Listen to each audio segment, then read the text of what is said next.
በአጠቃላይ የሰላቢ መተት ያለበት ሰው ምልክት በረከት ማጣት፣ ገንዘብ አለመያዝ ወይም ገንዘብ እጃቸው ላይ አለመቀመጥና አለመበርከት፣ ገንዘብ አላግባብ ማውጣት፣ ገንዘቡን ሳይጠቀምበት መባከን፣ ቁማርተኛ መሆን፣ ጠጪ ሰካራም መሆን፣ ላገኙትና ለተዋወቁት ሰው ጋባዥ መሆን፣ ብር አበድሮ አለመጠየቅ፣ ብር መበደር ከዛ መጨነቅ፣ በሆነ ባልሆነ ገንዘብ ማውጣት፣ እቃ ልብስ ጫማ ወዘተ ያለ ፕሮግራም መግዛት፣ ሲገዙ መደሰት ካልገዙ ደስታ ማጣት፣ በገንዘባችሁ ለህይወታችሁ የሚጠቅማችሁን መሰረታዊ ነገር እንዳትገዙ ማድረግ፣ የገዙትን አለመጠቀም ናቸው።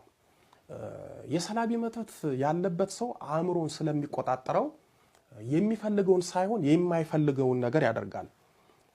ኑሮ፣ ትዳሩ፣ ቤቱ ረድኤትና በረከት አልባ ይሆናል። እድሉ ስለተሰለበ ህይወት ፈተናና መከራ ትሆንበታለች። ለሰዎች ቀኝ የሆነ ነገር ለነሱ ግራ ይሆናል። ሰዎች በቀላሉ የሚያገኙትን ነገር እሱ በልፋት አግኝቶ በረከት የለውም። ዘመኑን በማይለወጥ